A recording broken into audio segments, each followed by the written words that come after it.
You're listening to DraftKings Network.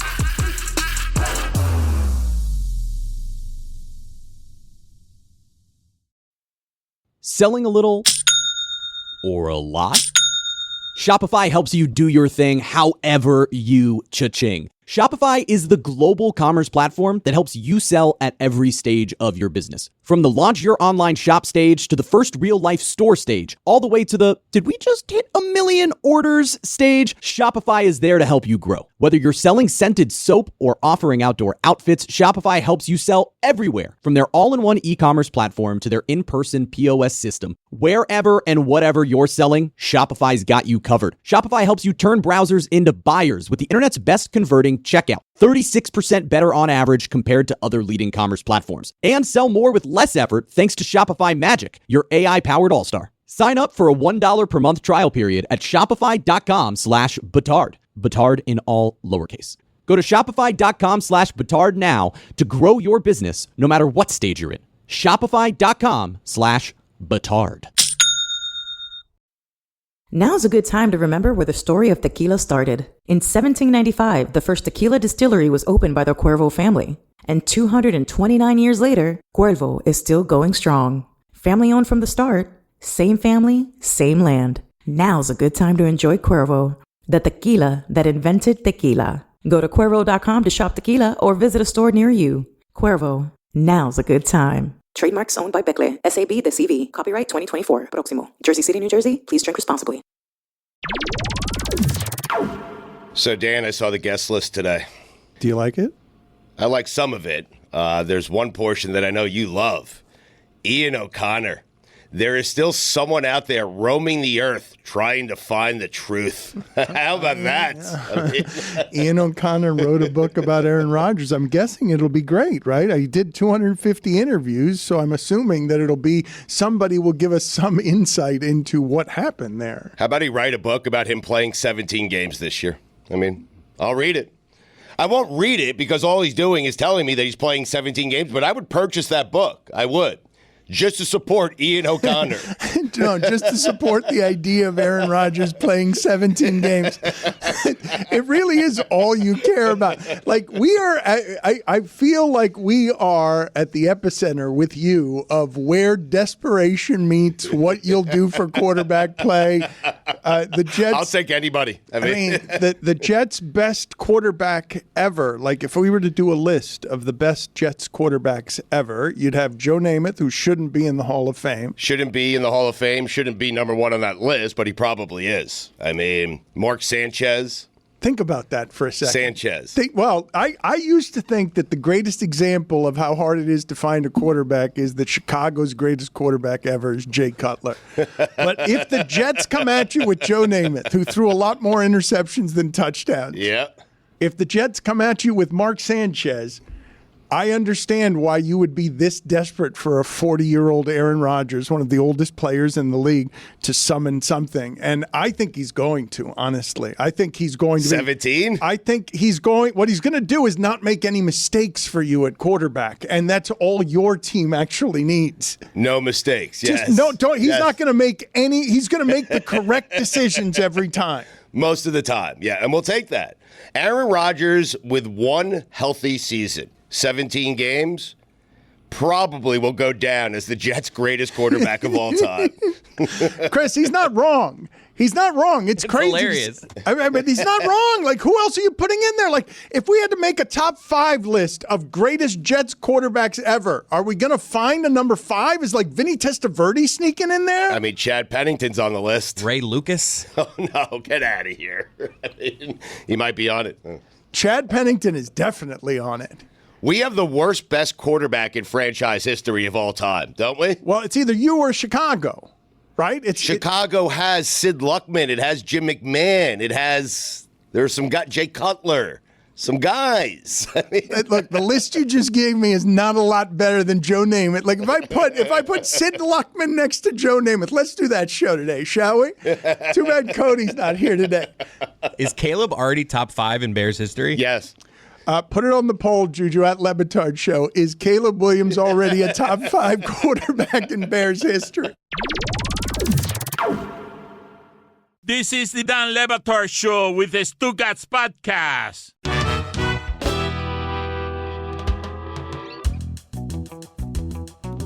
Today's episode is sponsored by DraftKings. Stay tuned because you'll hear more about DraftKings and all it has to offer throughout the show. DraftKings, the crown is yours.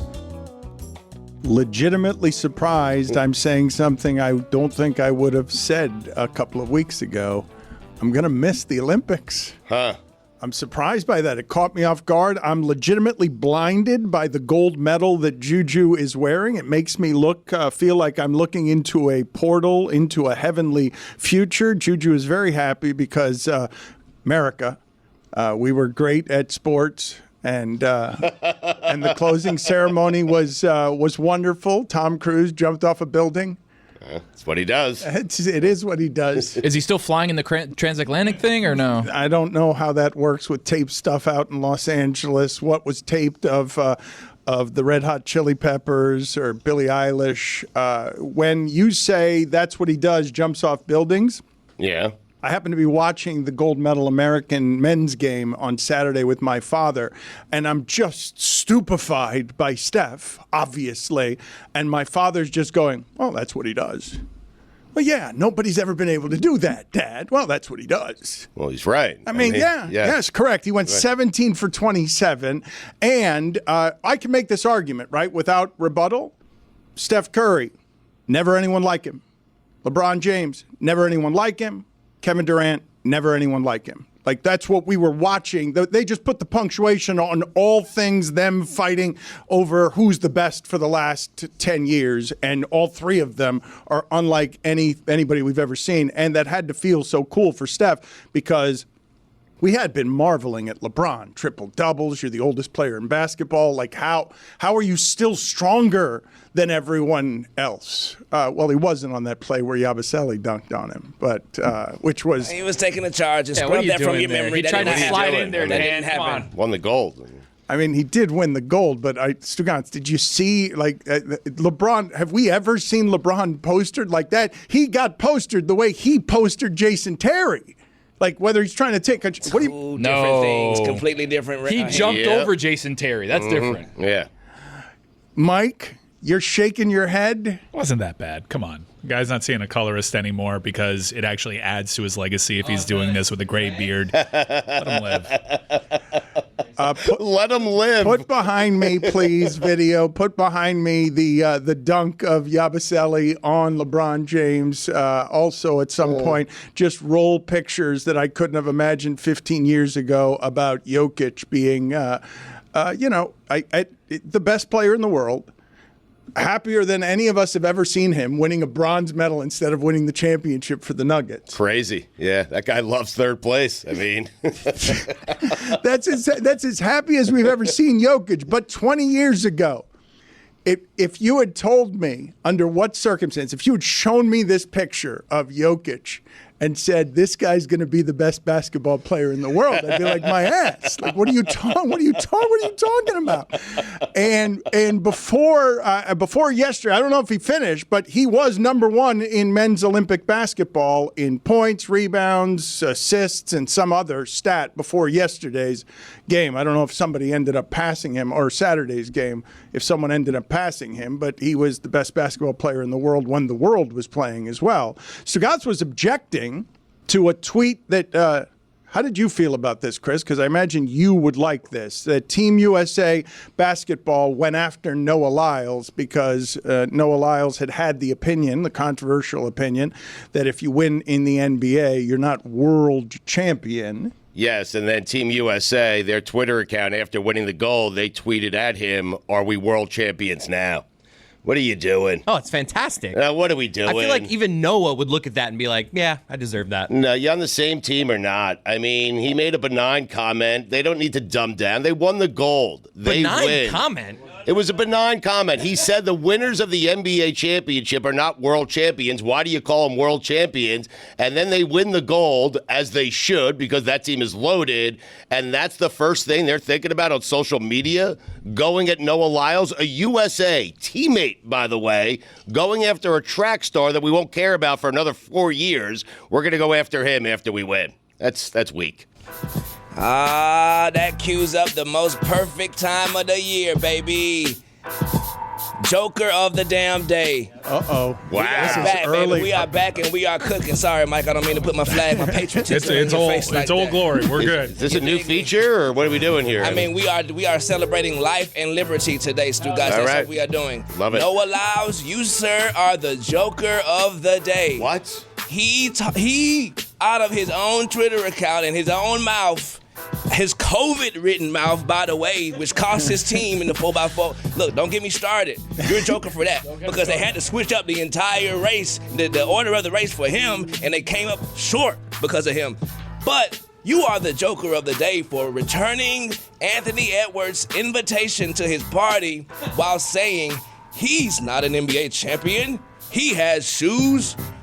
You, sir, are a Joker of the USA. All right, U.S. Day, Joker of the U.S. Day. JuJu, I want to get you started on this because I think Noah Lyles' story, I saw pictures this morning of him at the club, and so I'm like, okay, so he was healthy enough to win the 100. He didn't have COVID then. He gets a bronze and looks exhausted, and he does have COVID in the 200, and I would have made an argument like, should he even be racing under those conditions? Right, you're around other world-class athletes who have trained for 4 years to get here. And before the race, you jumping around, Triple H spitting in the air. Nah, brother, you need to calm down with your COVID-having ass and sit over there, sir. That seemed why he was exhausted at the end, though. If you come out into the arena and expend all of that energy when you have COVID, underestimating what that does to your lungs. He was exhausted because they lost.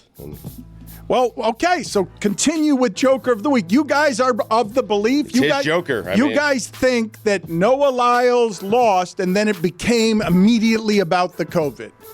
Instantly, like Paul to a Pierce. wheelchair. Exactly. The wheelchair was the problem. 13 seconds ago, you was just jumping around, pumping up the crowd, using energy, might I add, that you could have used in that last NOS area of Fast and the Furious. But dare I say, and then his when he went down, salute to his family, his mom took to Twitter saying that it was embarrassing. They wouldn't let me out there. Ma'am, you cannot go out there. You just sit in the seats, and we got him. Joker of the year, the whole family. All right, Joker of the year. Whoa, that was a quick escalation. Put it on the It's poll. an election year. As well, JuJu, at Batard Show. Is COVID known to nuke the NOS button in Fast and the Furious? Because that is what happened to Noah Lyles. He had nothing at the end, and that's not where we should start, though. The start today, I think, correct me if the rest of the room thinks we should be going somewhere else, but to me... It's too late for that, I mean. No, well, what do you guys think? What do you guys think was the right. most important story of the weekend? See how it's not too late, Stugotz? See how... You brought it back. See how it's not too late? Yeah, you're good. Go ahead and tell me what you thought was the most important story of the weekend.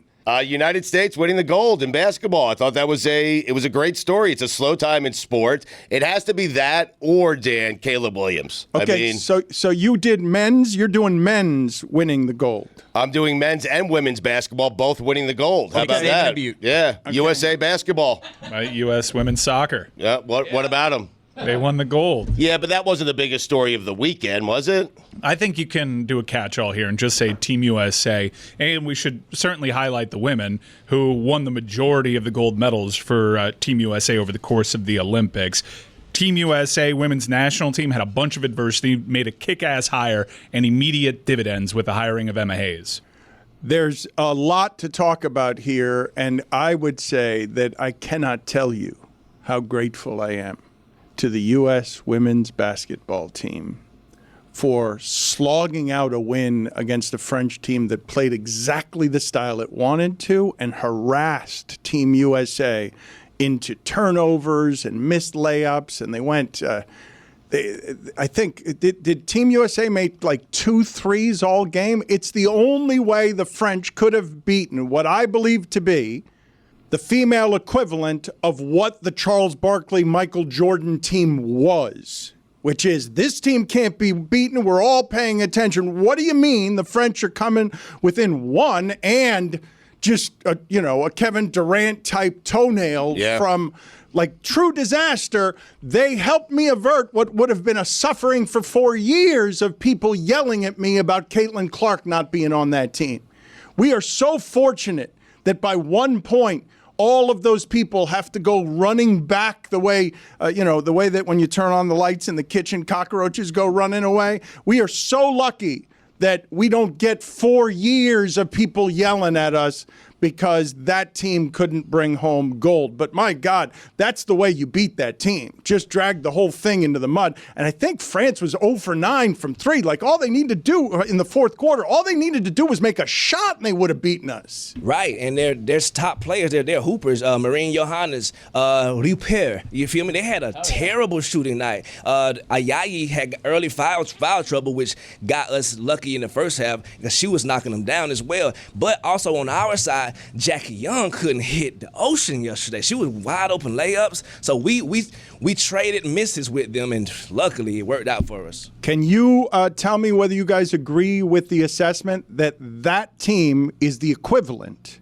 of the Michael Jordan, Charles Barkley, 1992 original American Dream Team in the women's game? Because it's not just an overloaded powerhouse. It's an overloaded powerhouse that we were all awed by as soon as it was put together. I think we have to dig, maybe even not that deep, but I don't think it's the most dominant women's national team on the basketball side, because it's because of the previous teams that this gulf has actually shrank. Despite the talent level, you could argue, which is maybe the argument that you're making, Dan, that in terms of talent, and you'd be hard-pressed to push up against that, this is the best team. But in terms of dominance, I think you could go to previous Olympics and find more dominant teams. I wasn't talking, no, forgive me. I was not talking about the production or the results of the team. I'm talking about what they represent as an American showcase sent over there as a world powerhouse. We're bigger and badder and tougher than anybody. And Taurasi doesn't get any playing time. She just won her 6th gold medal. Also, Brittany Griner. She only got 6 minutes yesterday. And no Jewel Lloyd. Still eked it out. Chris Cody, you were off last week. I can see on your face that you had a lot of beer. You drank a lot of beer last week. Were you watching a lot of Olympics? 0 beer last week, actually. Were you watching Olympics? I love the Olympics. Every second of it, honestly. I want to give a standing ovation just to NBC. What a delightful experience. But you're sitting. I mean, that's a sitting ovation. It's an audio medium. I'll stand for you. Well, it is a sitting. Put it on the poll, JuJu. Can you give a standing ovation while sitting? At LeBatard Show. You want to give a standing ovation? We did a lot of that last week to NBC and Peacock. I love the cock. What's the matter? I'm watching the summer games, and I can tell you that with all the blood, sweat, and tears that these athletes lose during competition, they need all the hydration that they can get. I also know that the weekend warriors like myself need to have the electrolytes that Liquid IV can provide. Whether it's a day at the ballpark or barbecuing, staying hydrated is crucial, especially in this heat.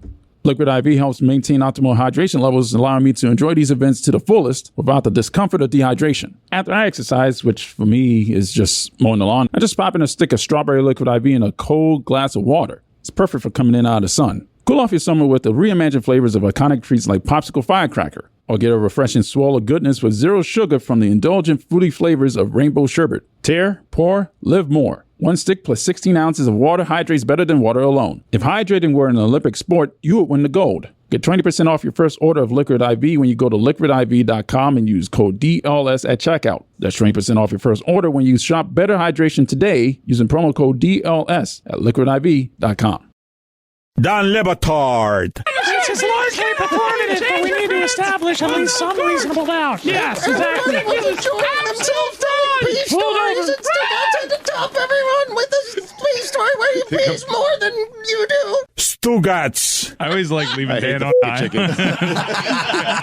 Because he's so vulnerable, I just unfairly fade down the chickens to just leave him by himself. This is the Don Lebatard Show with the Stugotz.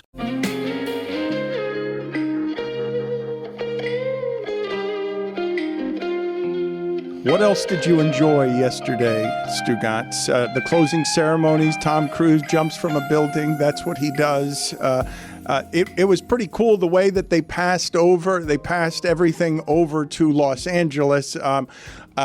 We didn't French it up so much with Cirque du Soleil that the right can get mad at some sort of religious misunderstanding during the closing ceremonies. They knocked that out. I haven't checked X this morning. They're probably mad about something. No, I think they scrubbed it. I think they're always mad. Wasn't there a phrase coined if you're like insulted and offended by everything that you see? Didn't they call you something? Yeah, I know. That's what's funny to see that. And everyone else is woke while you're sniffing around the closing ceremonies to see if some Cirque du Soleil person can offend some sort of religious belief you have from 2,000 years ago. Only if I can confuse deities and you can't call me out on it. What were the highlights of the closing ceremony for you? Because if this is a springboard, because Stugotz, I was taken aback by this, right? I was not expecting, in our 20 years, I don't believe we've ever covered an Olympics or been as excited about an Olympics, not even close as we were about these. I think part of it is the escape hatch of just what the last 4 years have been. I think part of it is the way streaming advancements have made it so that they're just injecting sports into your eyes at all hours. The time difference makes it so you wake up in the morning and you can invest from morning to evening of I can always turn my television on and just basically snort patriotism. I think for me, the closing ceremonies, it was highlighted by a Parisian band called Phoenix, which is one of my favorite bands. Great live energy. They performed for the athletes there. I think they were missing in the opening ceremonies. I know Gojira killed it there, but I thought Phoenix and Daft Punk, who for different reasons weren't there in the opening ceremonies, and I thought that was a glaring omission. And I'm glad that they buttoned it up with Phoenix, which is one of France's great musical exports. Was anyone else underwhelmed by the Tom Cruise thing? Like that was we got spoiler alerts about it. We kind of knew it was coming, and it was just he jumped. That is the plague. The build-up was too much. This is the thing about this, right? He's 62 years old. This is the plague of expectations. My wife Valerie's got a great governor of she doesn't ever expect too much and sometimes expects the very worst. Therefore, she's never disappointed. What happens with you, Chris, is this was so publicized, Tom Cruise, that if they hadn't told you anything, if you didn't know anything and you're just watching the closing ceremonies and you're like, wait a minute, is that Tom Cruise? What? Why is he jumping from a building? You would have been amazed by it. Yes. Like, you would have been, Don't announce it. That's a 62-year-old man jumping from a building. But it's the plague of expectations, man. It's just, it is a horror that Tom Cruise can't impress you, even though he gets that new fresh Botox and goes to the top of a building and jumps from it. That's why it's so impressive what Steph Curry did the other night with the most impressive shot in U.S. history. Expectations were everywhere around those brothers. And guess what he did? When you say most impressive shot, I have to ask you, which one? Because so good. Crazy. There was one where they threw like 4 defenders at him. For a brief moment, I got so insanely jealous of Warriors fans because I had a bar that was united for their love for the flag and Steph Curry and oddly, at least in this bar, their hatred for Jason Tatum. But like everybody felt like a Warriors fan has felt like over the last 12 years or so. That is so uncommon. We've never seen anything like that. To know that, just go to the guy that can just shoot a 3 out of his butt over the tallest individuals on the planet. It don't matter. And after he's made the 3 threes, now they're heat checking and they're double covering him, and he's just going to do it sort of floating to his right because he's the greatest shooter we've ever seen. We can have an argument about second place. There will not be, I don't think, any argument ever about what we're seeing. I suppose somebody will appear, some future Trae Young or Dame Lillard will somehow eclipse this. But in my mind, I cannot imagine someone shooting better than this because I don't know anyone who's ever, as a human being, been able to do what it is that he does. But when you talk about the end of that basketball game and needing every bit of what he was doing at the end of that basketball game. I've told you before, Stugotz, that you simply can't control when you're watching something how it is that you feel. You may think you're going to feel a certain way, and then things happen that shake how you feel. So I'm watching the game. That game. and I'm watching with my father, and I've bet heavy on the USA to win. Right. And the game gets... You laid the minus 2,000? No, I didn't do it on the money line. I got killed in the first half because that damn Yabasabi guy... He made one basket. I had minus 8.5, and it took it from 10 to 8 at the basket over Anthony Davis. But I'm rooting for the United States for all the obvious reasons and my money. And then it gets close late, and I'm like, man, it'd be interesting if France won, because I'm not going to win my bet anymore now. But the thing that surprised me was my patriotism, which I'm like, well, the French are a huge underdog. I tend to like those in sports. Those are some of my favorite things. The American team is kind of super loaded, unfair loaded. But it's a French underdog. That's right. Then that sweeps in after it. I don't want the French to be happy about anything. Right. They're not. Well, I think they're pretty happy today with 2 silvers. Like I think they had the second best, well, literally the second best experience with basketball at the Olympics, but not just in winning both silvers.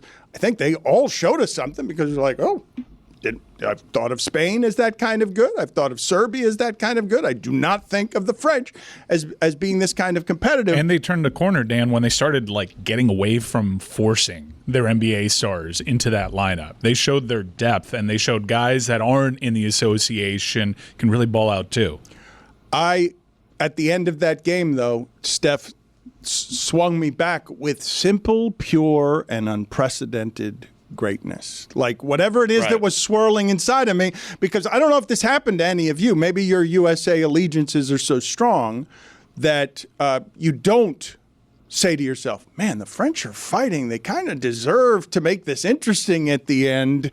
I'm interested in a close game. I don't know how I'm going to feel at the end of this if the USA loses. I don't want them to lose, but I like underdogs, and that's a pretty cool story if Wemby can take out the entire team. But it also felt like that, too, against the Serbian team, where they were down 14, 17 points, and you were coming to the grips of, damn, they might lose to Jokic and a bunch of guys that are kind of like C-level NBA players or not NBA players at all. So it's almost like we had that experience prior to. So when we got to France, it was like, all right, we've seen this team down double digits.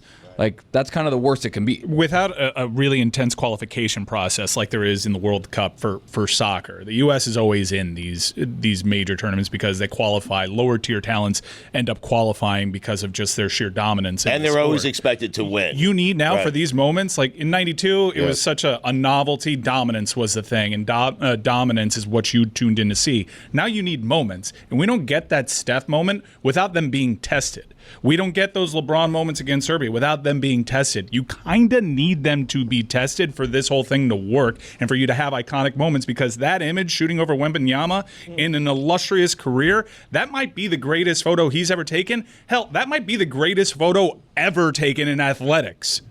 The rest of the world has caught up, which makes the Olympic Games more interesting. So Mike is right, because you used to watch. I never cared about Team USA except for the original Dream Team.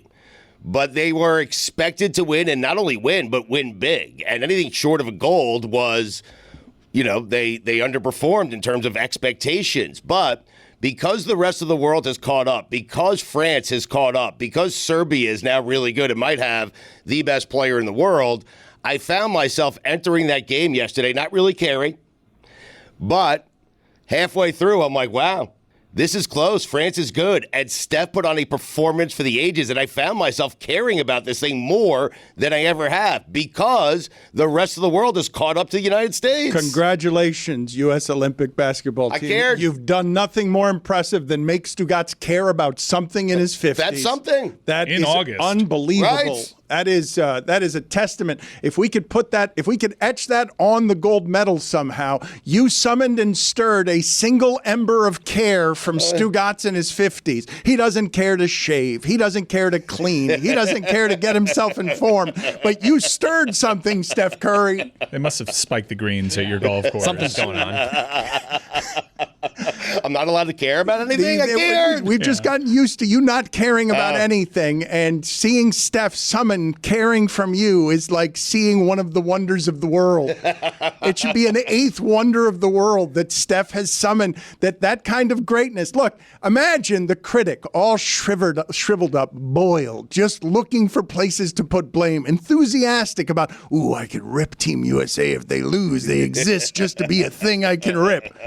And then Steph hits 4 shots, and they needed all of them because the game was close late, and everyone else got out of the way so that he could do it. That's to see them all-time greats getting out of the way. Yes, for all of them to know on the court what it is they were on the court with. Yes, Steph will be taking the next shot.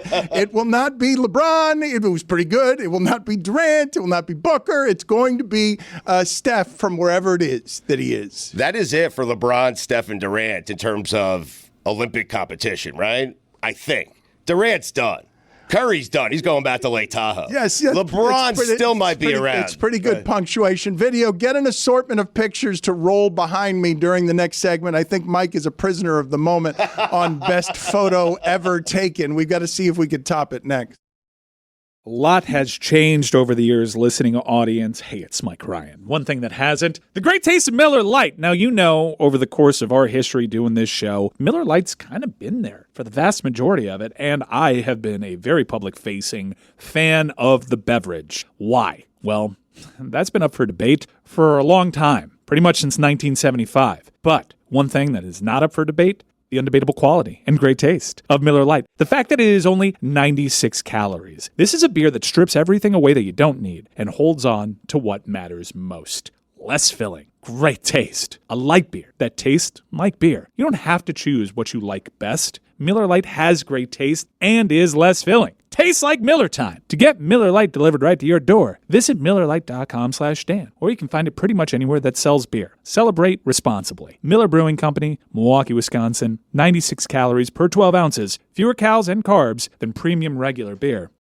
Don Batard. I actually thought you looked kind of good. Stugotz. Thank you. The beard's grown out a little bit. I got a little life in my face, I feel like. Little tan, Colorado, San Francisco. I had a great time. You got life on your face. You've got death on your face. I think you got 40 to life on your face.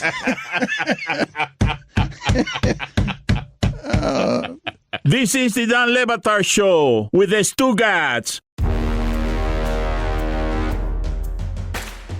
When I think of greatest photographs ever taken, and I know we're doing some video here and some audio, I'm going to describe what I recall as what I just generally associate as the greatest sports photograph ever taken, which is in Miami Beach, Muhammad Ali standing over Sonny Liston after knocking him out. That is the instantaneous, if you tell me great photographs, what are the greatest you've seen?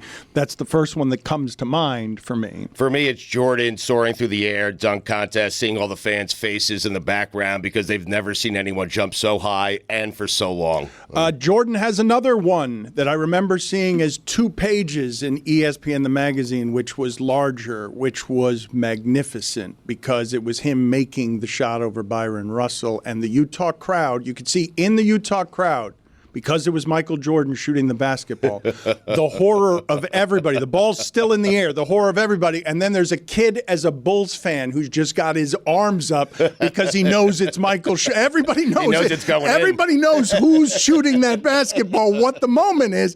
And it's just amazing to see the rampant fear of Utah fans and the celebration of Bulls fans before the shot has gone in. Don't forget the shocked fan after the Undertaker streak at WrestleMania was broken by Brock Lesnar. That's a good one. D-Wade LeBron alley-oop, where D-Wade's kind of like soaring through the air. Love that, yeah. A woman who was accused of murder giving Joakim Noah the middle finger as he walked off the court, ejected and dejected in a heat playoff. RG3 eating the baguette from the weekend. Classic. Croissant, I think. So what a great sentence. Dan yelling at security while the battery is just like waving his fingers.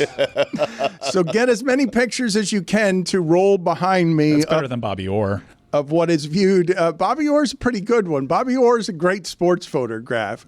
But give me, if you can, Stugotz, because you were talking about Caleb Williams, and football was kind of back this weekend in the Olympics. Yeah. they gave us quite the appetizer as we gallop into football, because one of the benefits of the Olympics is that it's baseball, some WNBA, but there's not a lot going on right now. And so the Olympics just sort of pumping your July full of sports was something that for the people who are addicted to stimulus in our audience, a need for endless sports stimulus, it took the perfect time, perfect hours as it came and pushed us into football. But you were saying what about Caleb Williams? Because you've been talking about him since you came in today. The sniff test, Dan. I saw him in a uniform. I saw him on an NFL field playing in an NFL game. It was preseason, granted, but Caleb Williams, my goodness, he looks amazing. And so did Jaden Daniels, by the way. What a weekend. Bo Nix. Yes, there was a couple QBs, if you were paying attention, that made you go, Do you have a top 5 and list? of course, He's right. preseason top 5 of QBs that made you go, Okay, really? So there are 5 of them? OLIs or just OLIs too, Dano. Wow. So there's 7 QBs who made you go, this week. Exactly right. We'll start with the first OLI, Stetson Bennett the 4th. Again, you look at the box score, you see the 4 picks. But then, hold on. But then you see that game-winning drive, and you're like, huh? No, see, Tony. This kid's got spunk. Yeah, spunk. Kid's got spunk. He's right. Kid's got spunk. Yep. It's not how you start, Dano, it's how you finish. That's why he's OLI. Yep. Tony, tell him. the problem that I have with you generally is that no one around here, you are my friend, okay? You're my friend from college who would always fall in love the moment he walked into the strip club. A quarterback shows you anything, and you are a Taylor Heineke fan for life. He had 4 The picks. Green Lizard. Stetson Bennett, 4. Again, game-winning drive, though. Right. How you finish? Thank you. I do wonder, Stugotz, when we were having this conversation on Pablo Torre Finds Out with Mina, but because in football, to me, one of the hugely interesting things is now it's almost as important to have value as quarterback as it is to have a great quarterback. So if I can get Brock Purdy for $900,000 and what I can surround him with is Kittle and Ayuk and Deebo Samuel and McCaffrey and Trent Williams, okay, maybe Brock Purdy is the last pick in the draft, can be someone great. And I don't need to get Josh Allen, or I don't need to get Lamar Jackson. I can get huge value from a Taylor Heineke. Can I put Stetson Bennett the 4th in my backfield with Kittle, with Ayuk, with Deebo Samuel, with McCaffrey, with Trent Williams, and get someone who's serviceable? Tony's not saying you can. He's also not saying you can't. He's just saying, Let me ask you guys, the group, the question. Which would you rather have? A good quarterback, above average quarterback, slightly above average quarterback at $900,000 a year, or a Josh Allen type at $50+ million a year? I want a quarterback that makes me go, All right. What other OLIs you got? We have the last OLI here before we get into the top 5 is everybody in the Saints and Cardinals game. Oh, wow. We're talking about Jake Haener. Talk about Spencer Rattler. Keep an eye on Spencer. Yeah. Clayton Tooney. Sir. Yep. And Desmond Ridder, who is a Cardinal now. Mm-hmm. All 4 guys go, Yeah. All of them? All 4. Not all of them can get All right. All Clayton of them. Tooney, most so of them. all Like the so all the quarterbacks who played this weekend made you go, No. That All one the guys game. in the Saints Yeah. Cardinals games, Right. I was keeping an eye on. I was saying, good throws from each one of those guys. Number 5. Number 5, Jaden Daniels. That low? Chris Cody's slow off yes. of vacation. Yeah, slow Chris on the, Cody is on vacation. Here's why he's this low, Drinking. right? Very, very small sample size, right? 2 of 3 had a great long pass, had a nice little play action, little RPO zip that he had.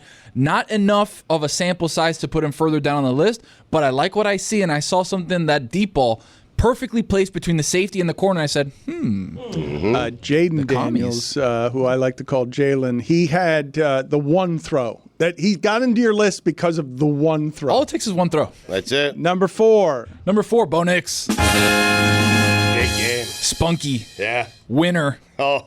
Put it on the poll, JuJu. Is Bo Nix spunky? Number 3. I just said he had a big game. It was a preseason game. Every game is a big game. Football is back. Number 3. Joe Milton. Oh, God. Did you see him over the weekend, Dan? The third.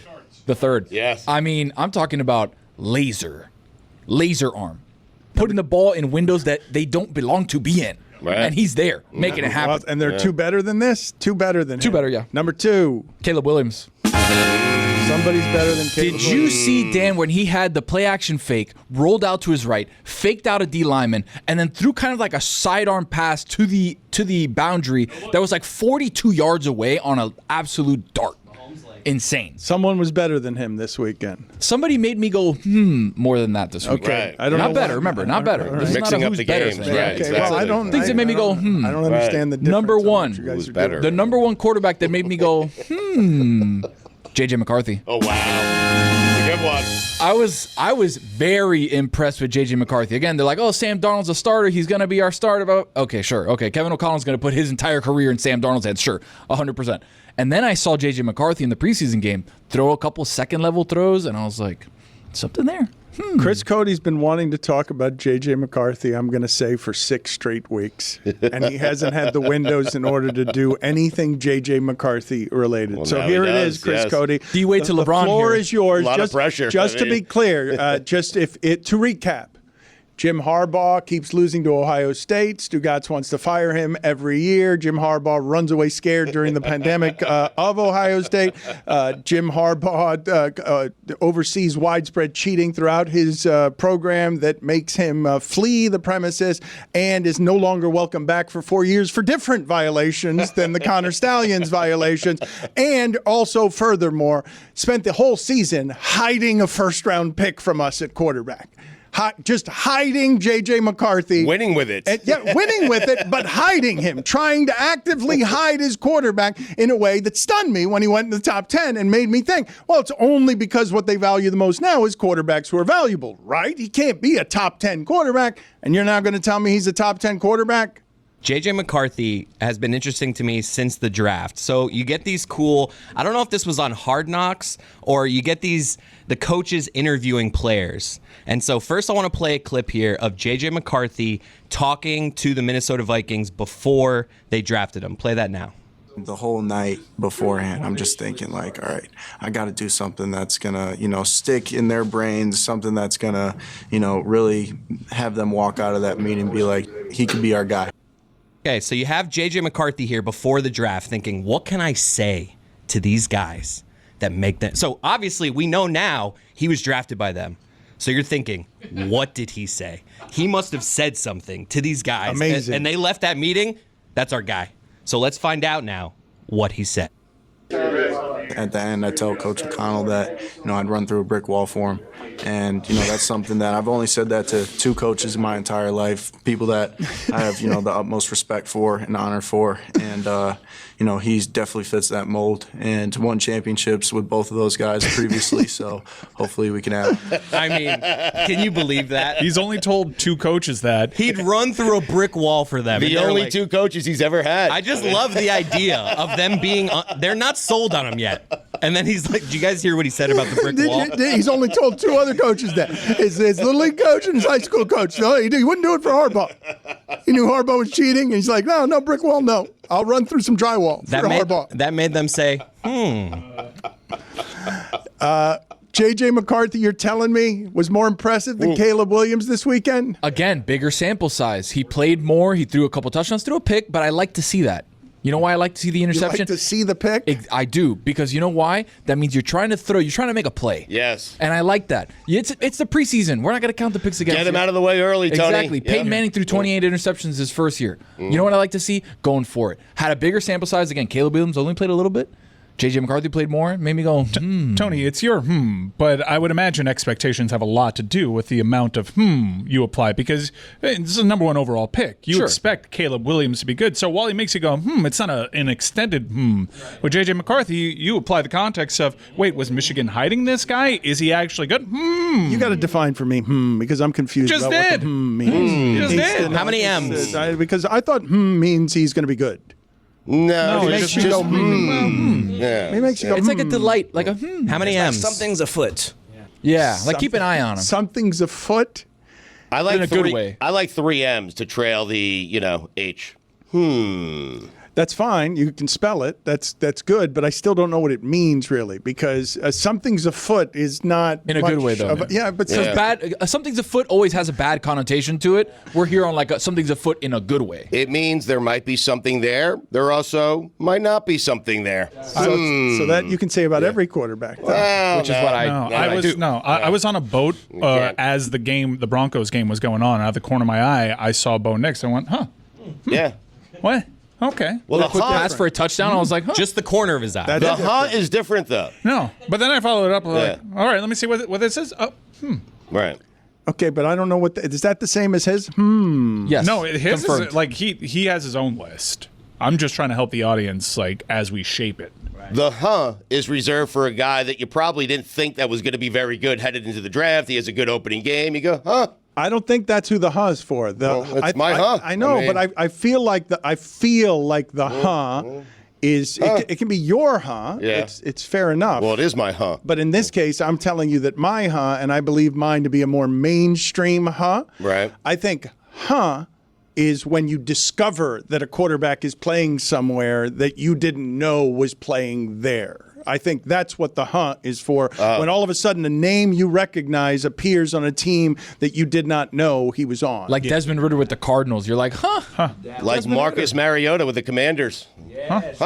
Yeah. My Huns were usually reserved for Nathan Peterman guys. Like, Okay, so yours has a question mark on it, though. Well, it's just a lot like the you can add a different inflection and change the whole meaning. Yeah. Well, I still don't know the meaning of the I really don't. I mean, we did 15 minutes on it. We didn't do It's a 15 new minutes. thing, It just felt like 15 minutes. It felt like it, but it was not 15 minutes. I mean, if you can't keep up with the Summer's the best time to run the way you want. Dial it up with new challenges and programs and bring your workouts with you to make the most of outside sunny days. There's no better way to do that than with Peloton. With Peloton, take advantage of how beautiful it is outside right now. You can go on an outdoor run or even a walk if you're not feeling like running, all while working on your tan. Summer's the best time to push your pace. Move how you want, enhance your fitness journey, and feel like your most empowered self. Whether you're prepping for a marathon or improving your pace, whatever road lies ahead, your training starts here with Peloton Tread or Tread Plus.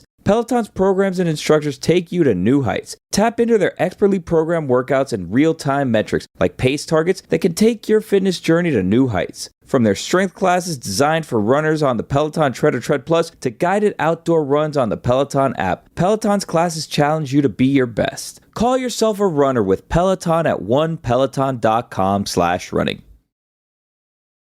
A lot has changed over the years, listening audience. Hey, it's Mike Ryan. One thing that hasn't, the great taste of Miller Lite. Now, you know, over the course of our history doing this show, Miller Lite's kind of been there for the vast majority of it, and I have been a very public-facing fan of the beverage. Why? Well, that's been up for debate for a long time, pretty much since 1975. But one thing that is not up for debate, the undebatable quality and great taste of Miller Lite. The fact that it is only 96 calories. This is a beer that strips everything away that you don't need and holds on to what matters most. Less filling, great taste. A light beer that tastes like beer. You don't have to choose what you like best. Miller Lite has great taste and is less filling. Tastes like Miller time. To get Miller Lite delivered right to your door, visit MillerLite.com/Dan, or you can find it pretty much anywhere that sells beer. Celebrate responsibly. Miller Brewing Company, Milwaukee, Wisconsin. 96 calories per 12 ounces. Fewer calories and carbs than premium regular beer.